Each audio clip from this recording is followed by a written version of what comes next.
Shalom, friends of Israel.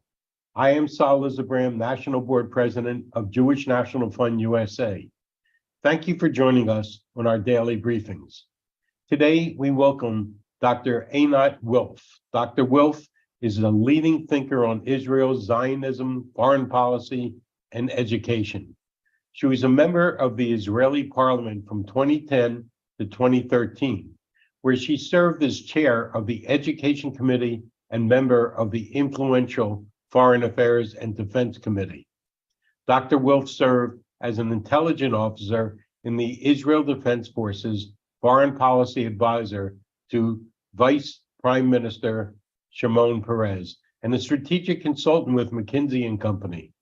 Dr. Wilf is the author of 7 books, including her 2022 book, We Should All Be Zionists, a title that clearly resonates with the Jewish National Fund USA community.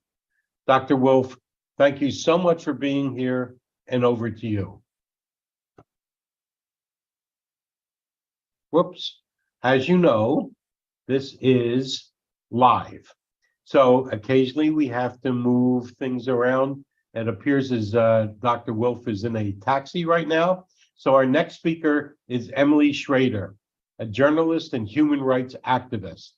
As an American Israeli, her work focuses on sharing real stories from the Middle East, as well as fighting various forms of bigotry in the region.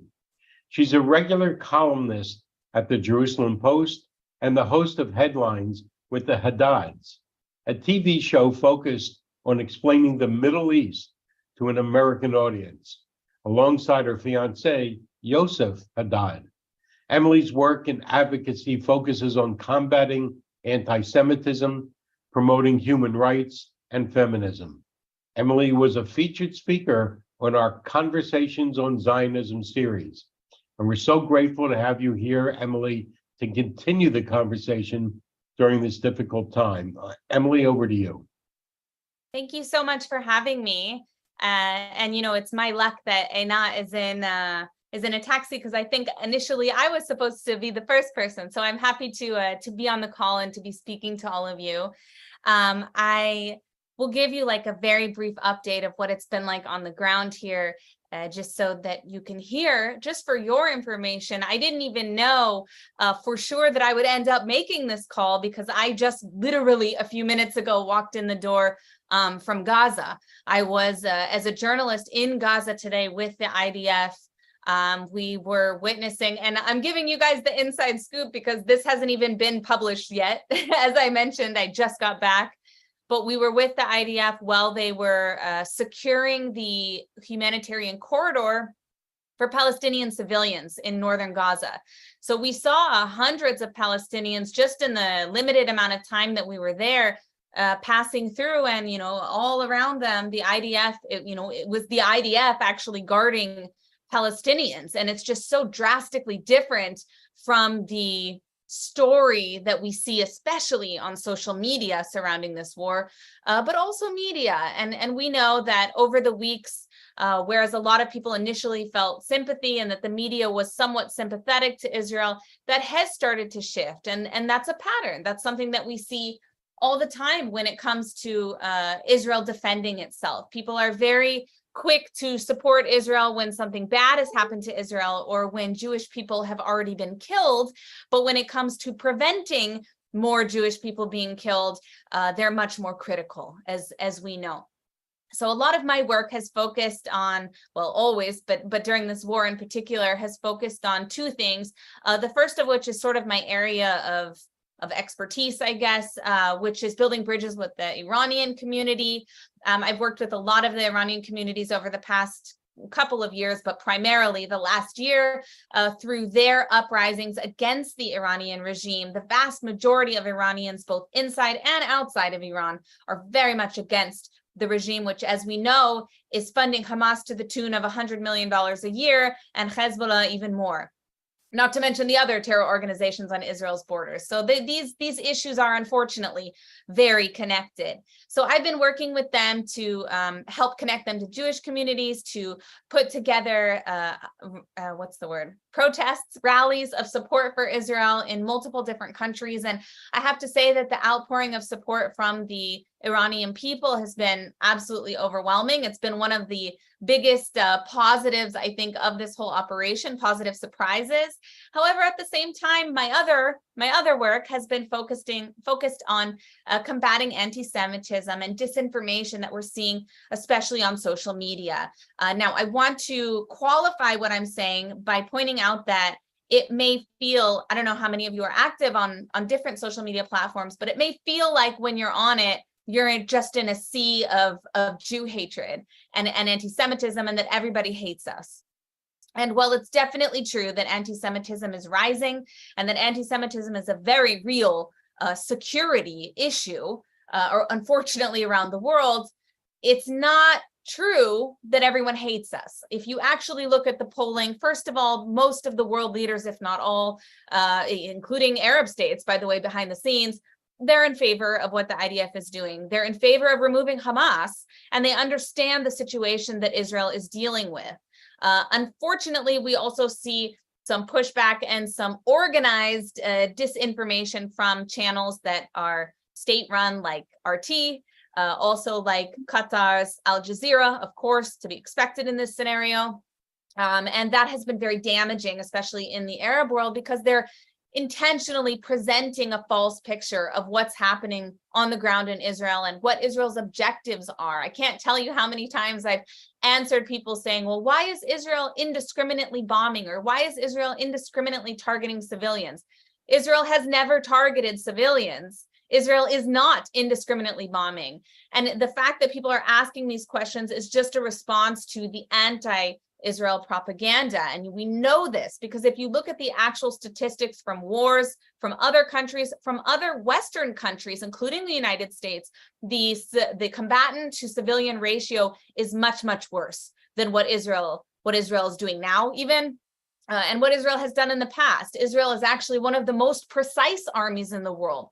Unfortunately, war is war. And we're also dealing with an enemy that is intentionally endangering Palestinian civilians, which I saw with my own eyes today. These are people who on this same road where I stood today were shot at by Hamas for the pure reason that they were following the IDF's instructions to get to safety. So we're talking about a really, really sad situation for everyone involved. I know we don't yet know how many of the casualties were civilian or how many of them are combatants, because Hamas's Ministry of Health is the person putting out the numbers.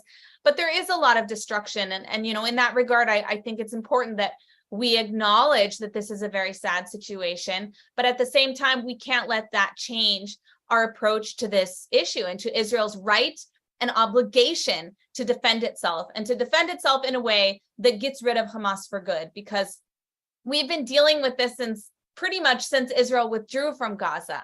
So really the only opportunity we have for a better future with our Palestinian neighbors in Gaza is to get rid of Hamas. And speaking with even the soldiers who are on the ground there today about their interactions with Palestinians, I mean, obviously it's a complex situation, but they all pretty much agreed, like, Palestinians know what's happening. They understand what Hamas is doing to them. They're trying to get to safety. They're trying to get away from it. And unfortunately, while there are some Palestinians, many Palestinians even, who supported Hamas activities, there are also tens of thousands who don't. So the IDF is really doing the best that they can in order to protect innocent lives, both on the Israeli side and, if possible, the Palestinian side. But again, we shouldn't be apologizing for defending ourselves. And this is something I think that every Jewish person and every ally of Israel, whether Jewish or not, should feel comfortable saying. There's nothing wrong with Israel defending itself. Israel is taking every precaution possible in order to reduce civilian casualties, and Hamas is doing every possible step to do the opposite. And even though people may dismiss this and say, oh, it's propaganda, it's not, okay? It's not, it's the truth. Whether they believe it or not, this is what's happening on the ground, and we need to keep talking about it until people understand. And maybe that means sharing content from the IDF, sharing some of the raw footage that's come out, sharing some of my footage that I haven't released yet.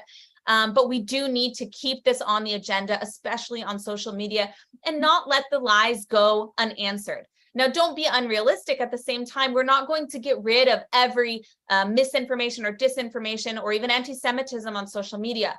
But that doesn't mean we shouldn't show up and present the information and show that there is another side to this argument. Our voices are very badly needed on social media because it's giving a false perspective, especially to younger generations, that Israel is this hated pariah that's committing horrific war crimes. And that's not the case. It's simply not the case. And furthermore, as someone who myself is a human rights activist for other issues that aren't related to Israel, it's incredibly infuriating, the disproportionate criticism and focus on the state of Israel and on this issue with Gaza, because it does take away from other pressing human rights issues around the world that I think people need to continue to talk about.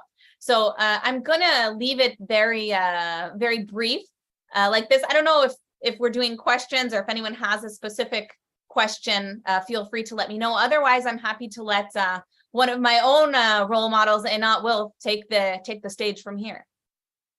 I don't think Einat is has joined us yet, so we will have time for a couple questions. For instance, what is it that you could recommend to us to do from a social media aspect? Well, there's a few different things. It depends on what your level of comfort is, obviously, with social media. If you're someone who likes to write or who likes to create their own content or to take really interesting photos, or perhaps you're a graphic designer, great, go for it.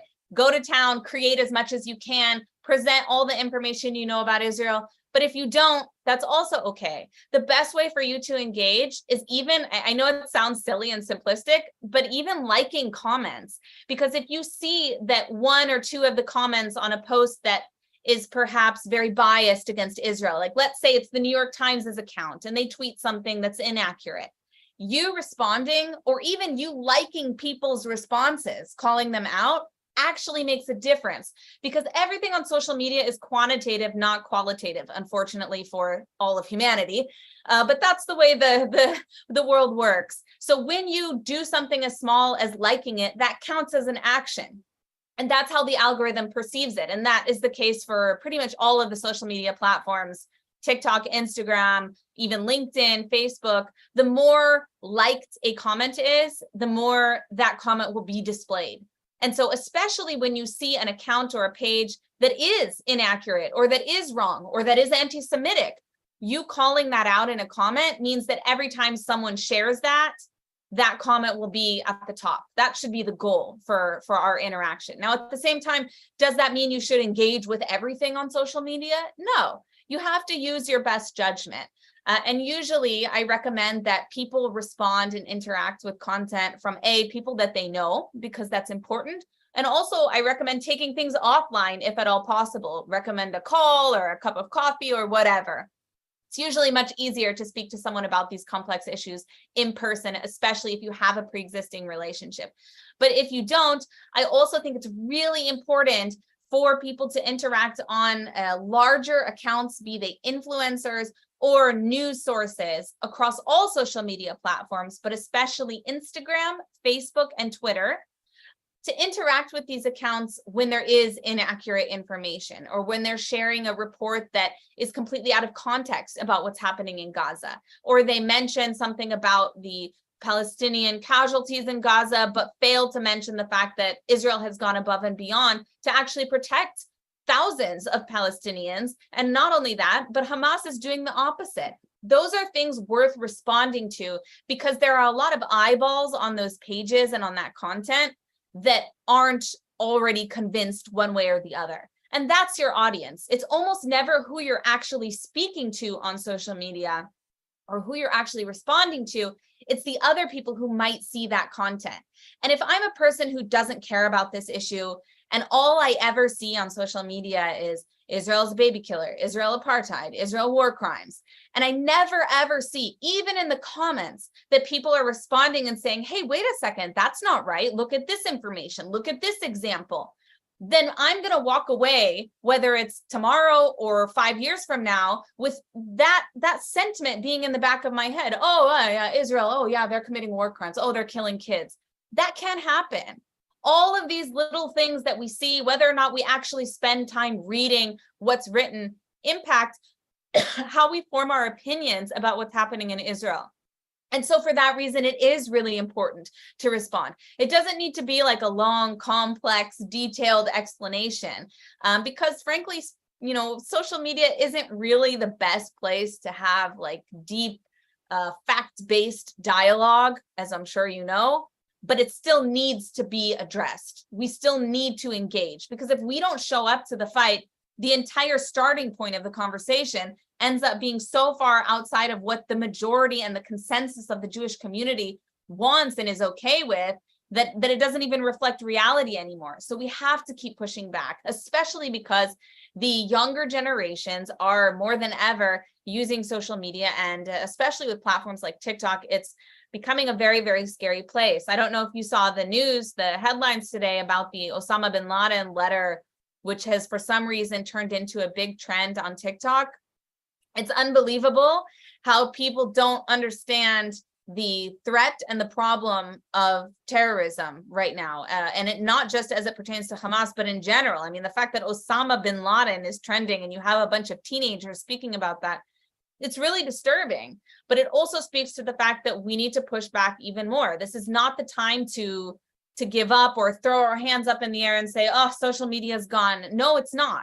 We might not win the war when it comes to social media because we are outnumbered, but we have to keep fighting or we're guaranteed to lose, and we will get pushed back even further, if that makes any sense. I know that's not like the most optimistic thing, but it is important. It's really important, and your voices are needed on that front. Emily, we have one more question, but I just want to reiterate what you said and use your example of the New York Times. So if you see something that's incorrect by the New York Times, don't by mistake like that piece of social media. Either comment on it or like a comment that corrects it. Otherwise, you'll get into the wrong algorithm. The last question is, do Gazans have access to social media outside of what Hamas posts? Yes, of course. Of course. In fact, I think for the first time in this conflict, we've started to see a lot of Palestinian social media pop up with criticism, with videos and posts criticizing Hamas.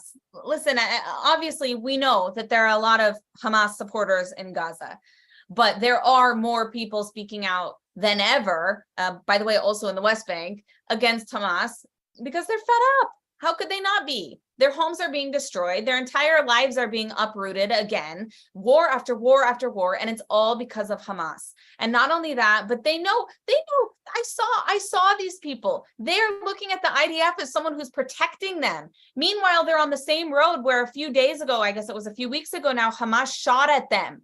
They shot at their own people for trying to get to safety. They literally want Palestinians to die. And as hateful or as anti-Semitic as they may be, as their upbringing may be, they don't want to die either.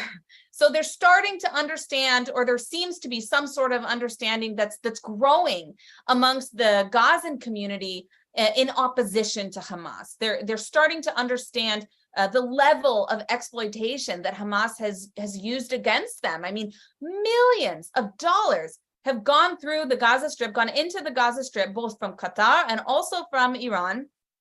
And none of that has gone to the people. None of that has gone to rebuilding Gaza, to helping people. They have 47% unemployment.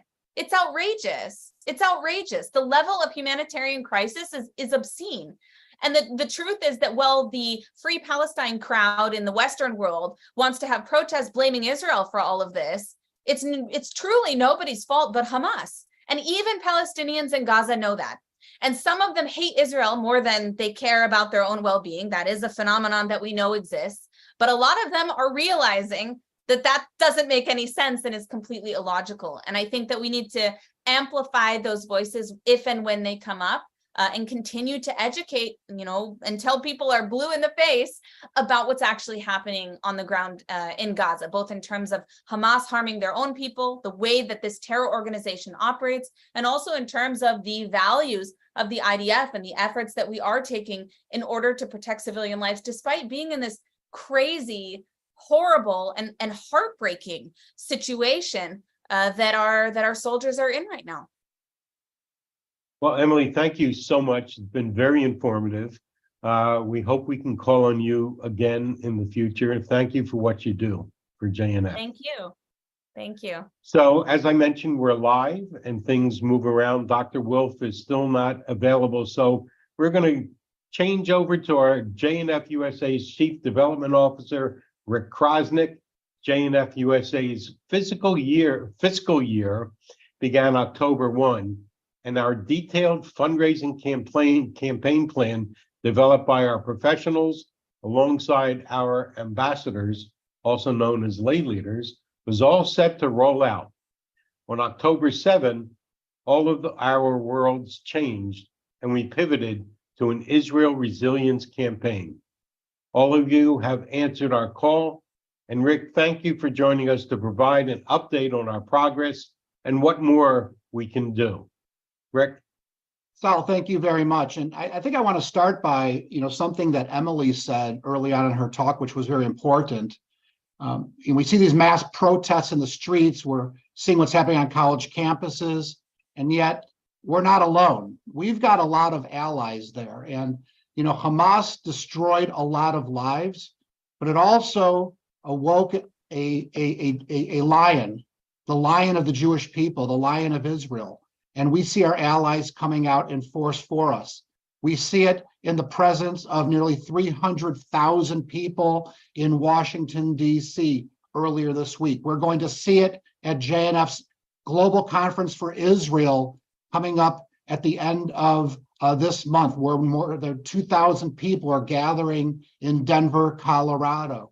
We see it in our campaign that Sal mentioned, and the tens of thousands of people that have hearkened to our call to support Israel through Jewish National Fund. And among them, nearly 18,000 first-time donors who never before had made a gift to JNF, who rallied to support Israel through our work.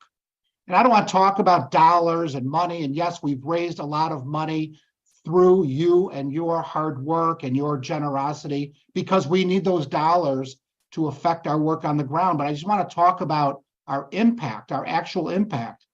We have to recognize it's not just the Gaza envelope, the Western Negev, that has been impacted, but the 28 communities along the northern border as well that have been evacuated. As of this morning, there's more than 130,000 evacuees in Israel. That is a huge movement of bodies in a very short period of time.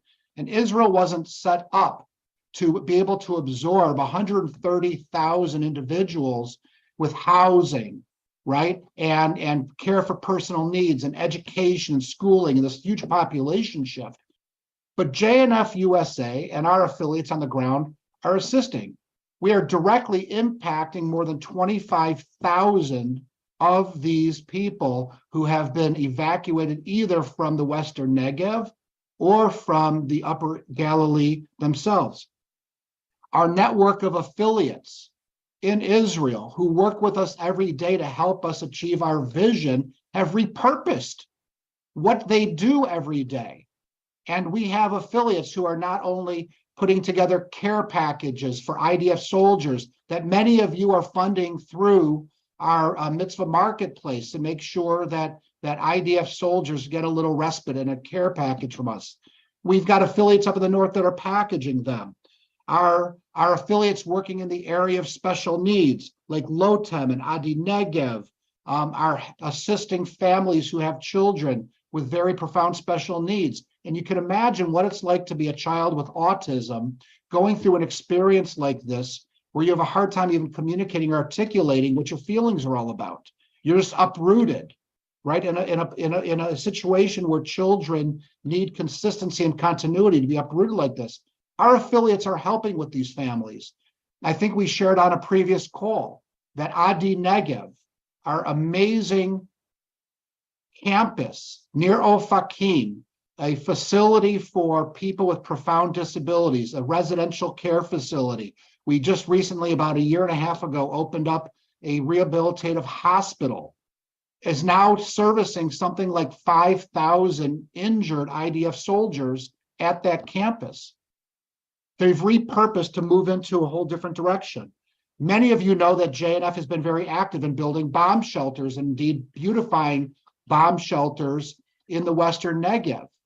Well, guess what? Many communities haven't had bomb shelters. If you're living in Yerucham and Arad, most of Israel is under the threat of missile fire today. It's not like the old days where a Qassam rocket or Katyusha rocket could go, 15 or 25 miles. If you look at the entire arc of threat from Hezbollah in the north and Hamas to the west, and even the Houthis, you're following the news, the Houthis in Yemen, Iranian-backed Houthis who are firing into Eilat. Most of Israel is under the threat of missile attack. And JNF alone, in just the last few weeks, have moved 200 bomb shelters into these areas where before they did not have bomb shelters. This is all us. And as I've said many times on this call before, nobody asked us to do this. We jumped in because those are what the needs are. And because we have a very nimble operation on the ground in Israel, we are able to jump into spaces that the government hasn't funded, or there's a gap in service. And working with our affiliates, we can do this.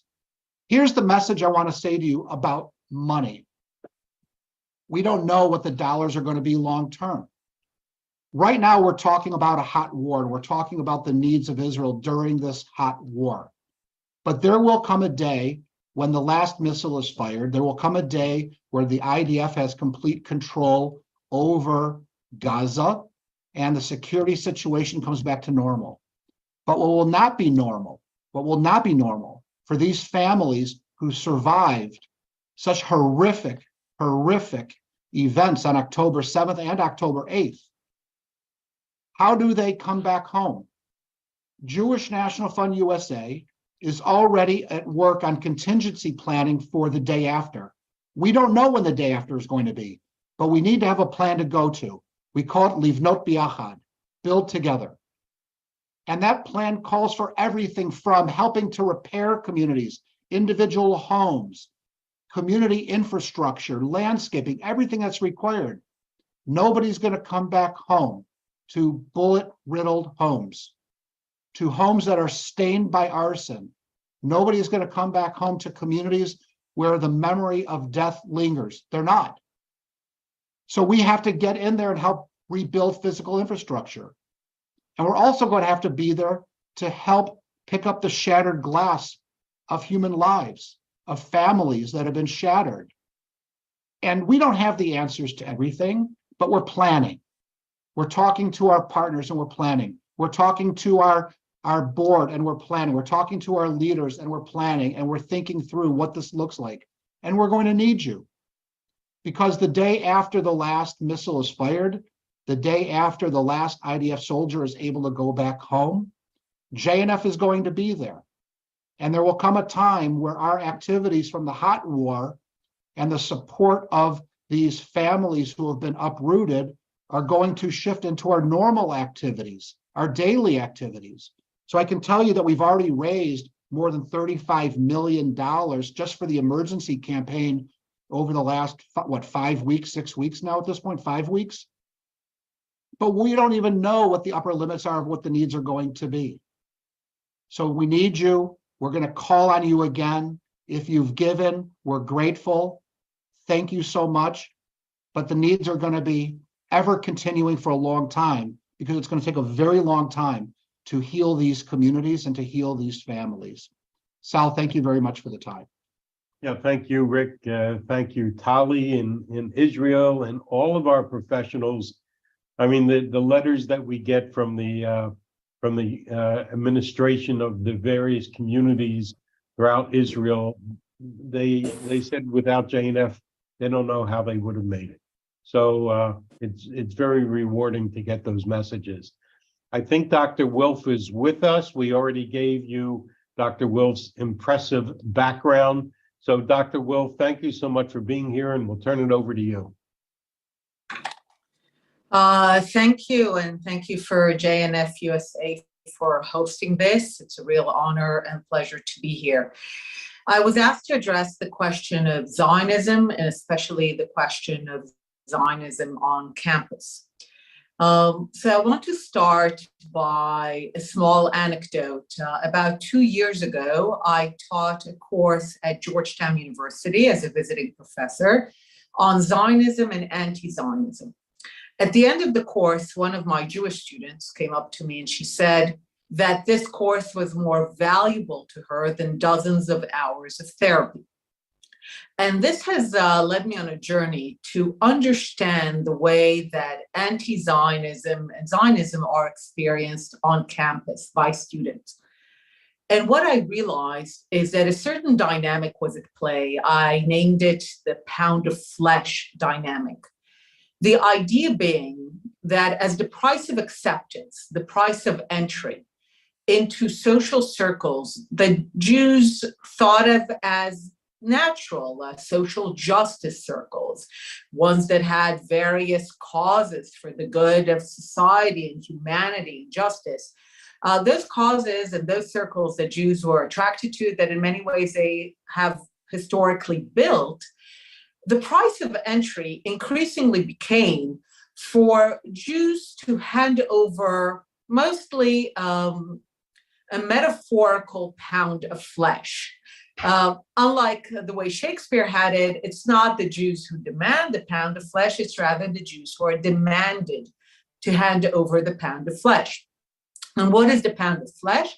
The pound of flesh is a mutilation of one's Jewish identity, and it especially came in the context of Israel. So it used to be enough to say that you're for two states, or maybe that you hate Netanyahu and you oppose this government. But what happened is that once the pound of flesh was handed over, it never ended. There was always a demand to give more. And it became that the demand was to say things like Israel's an apartheid state, or Israel's committing genocide, or Israel was born in sin. And increasingly, these became a kind of exorcism ceremony where young Jews were expected to vocally display again and again the extent to which they have nothing, not only they have nothing to do with Israel, but that they are willing to say everything evil about it. And what I realized is that this dynamic was essentially the dynamic of bullying.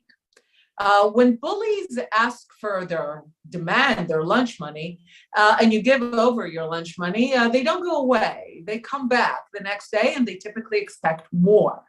In the same way, the pound of flesh dynamic is one of bullying. When anti-Zionist bullying assaults students, Jewish students mostly, it never goes away. When the Jewish students give in, when they're willing to play into that dynamic, it doesn't go away. The bullies just keep asking for more. And what I realized in my connection with young students who became activists is that almost all of them at one point had an experience that was a bit like a T intersection. At one point, something visceral within them told them, this is never going to end, right?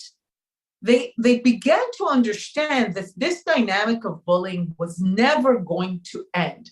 There's no amount of pounds of flesh that would satisfy the bullies, except for all of it. The moment where Jews are no longer recognizable as Jews, or when they no longer exist. So what I found is that over time, students who viscerally felt that dynamic, and this is something that a student has to experience for themselves. I can explain it here, but in my experience, students only wake up to it as a matter of personal experience. Something happens that makes them realize that this was never a discussion about Israel, that this was not some good faith interaction, trying to criticize aspects of Israeli policy. In fact, what they realized is that this had nothing to do with Israel. This was just a respectable mask by which an assault on Jews could take place in the places where Jews actually exist. Because in places where you find old style anti-Semitism, let's say in white supremacist circles, you actually don't have Jews. But in academia, in journalism, in social justice circles, Jews are overrepresented. And thereby anti-Zionism became the respectable mask by which an assault on Jewish life could be mounted and still retain the mask of respectability that allowed it to exist in academic circles and journalistic circles, in circles where people would be offended to be told that they're anti-Semitic, but are proudly anti-Zionist. So what these students did when they arrived at this visceral T intersection, when they realized that the pound of flesh dynamic would never end, they realized that they face a choice.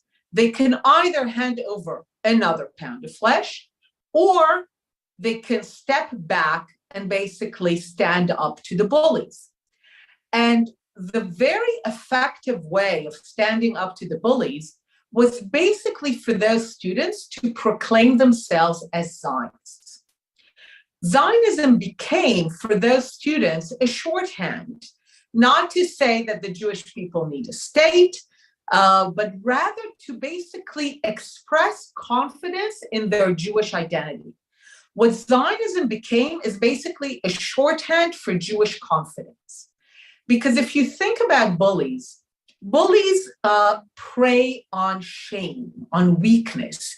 If you're ashamed of how you look, if you are ashamed of how you speak, if you're ashamed of your family background, it's easier to bully you. But when you express confidence, it's harder to bully you.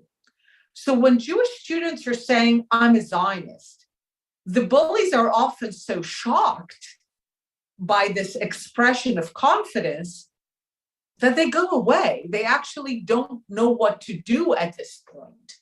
And that's what I found in recent years, that Zionism has actually become just this short, effective way of telling the anti-Zionist bullies to go away. And this is why I called my recent collection of essays book, We Should All Be Zionists. Not just in the sense that I think Zionism is one of the most just causes in human history, the liberation of probably one of the world's longest persecuted, oppressed group, truly an inspirational story. So not only do I say that because I think this is a story that if it were not so purposefully maligned, would serve as an inspiration for so many, but that this is actually the way for Jews around the world to express their Jewish identity, their confidence, and to stand up to the bullying dynamic of anti-Zionism and ultimately preserve their soul. Because anti-Zionism, this dynamic of bullying, ultimately takes an emotional toll. Zionism had an insight that was not shared by other groups. The idea that power corrupts is an insight of pretty much every ancient civilization, from Chinese to Persian to Western. But only the Jews, as the long-term powerless and literate people, were able to reach the realization that powerlessness also corrupts. That when you are constantly powerless, when other people decide your fate, whether you live or die, that also takes an emotional toll. So Zionism from the beginning was not just a movement of liberation, it was also a movement of healing. It was intended from the beginning to heal the Jewish condition, to allow Jews to resist those who wanted to do them ill and to stand up for themselves. And that's what I found that is still, more than a century and a half later, the power of Zionism. It is the power to help people who are subjected to a dynamic of bullying and assault to basically stand up and say, nothing to look here, go away. I'm a confident Jew, so just go find other people to prey on. And this is why I've been saying for a few years now that in my experience, the only effective response to anti-Zionism is simply more Zionism. So thank you so much, Dr. Wilf. We do have time for one question. We only have a couple minutes. And the question is, how should we speak about Zionism during this war? Should we speak about Zionism differently when speaking about it with our children and grandchildren versus our general group of, let's say, mishpacha? So how should we address it, or should we address it differently during the war? Absolutely not. We should always address it in the same way. This is a liberation movement that has always sought nothing but dignity and equality for the Jewish people as individuals and as a collective. It had the insight that the Jews will be treated as equals, even when they don't live in a state of the Jewish people, merely by the fact that there is a state, that someone has their back. I don't think it's a coincidence that the fact that Jews have been treated as equals in the countries where they live now happens to also coincide with the existence of the state of Israel. I certainly have no intention to test the alternative hypotheses, but we really need to understand why Zionism has been made into a toxic word. It's not ever because of what Israel did, even though people want you to think that. The process by which Zionism has been made into a toxic word has been deliberate and sinister. It's something that I've come to call the placard strategy, because you see it on, even now, on anti-Israel placards and anti-Israel demonstrations, but it's also on social media and regular media and the United Nations. It's those placards that have Zionism written on them, or Israel, or sometimes they just draw the Star of David, and then an equation sign. And the placard strategy has been in existence for decades. It was actually hatched by the Soviet Union in the 60s. And it's been so effective that you all know what's on the other side of the equation. Zionism equals racism, colonialism, apartheid, Nazism, genocide, white supremacy. All these words are attached to Zionism, not because they reflect anything having to do with reality. You only need to know a little bit to know how much of a lie that is. Those words are chosen because they are understood as evil. So the placard strategy has been in effect for decades to create a refrain in people's minds that Israel, Zionism, the Star of David equal evil. And we need to not play into that. When people make claims about Zionism, colonialism, racism, genocide, don't engage with it. These are not good faith discussions about Israeli actions. Those are part of a deliberate and sinister strategy, even if the person themselves employing it is not aware of it, to create a global mindset by which it is globally understood that Israel and Zionism are evil. And the reason we've seen an explosion of that since October 7th is that once you create the global mindset that Israel and Zionism equate evil, then when Jews are being butchered in their own homes, you have many people who have been trained and groomed to respond to that with, they had it coming because they're evil. And we need to understand it for what it is. So we need to teach Zionism as what it is, as the liberation movement of the Jewish people. And we need to teach anti-Zionism for what it is, as a sinister ideology that gives the mask of respectability for an assault on Jewish life. So thank you, Dr. Wilf, and your book is the perfect blueprint to promote Zionism. So thank you for being with us today. Thank you.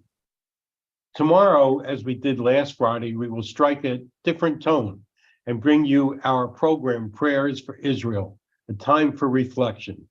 This program, developed by our JNF Future Young Philanthropists and our education department, will bring representatives from so many of our communities, from Albany, New York, Colorado Springs, Highland Park, Illinois, and Miami, Florida. Next week, our daily briefings will only air on Monday, Tuesday, and Wednesday in observance of the Thanksgiving holiday weekend. Please visit jnf.org to support all of our efforts. For now, I'll sign off until tomorrow's prayer program at 12 p.m. Eastern, 9 a.m. Pacific. Thank you for joining. We stand with Israel. I'm Israel Chai.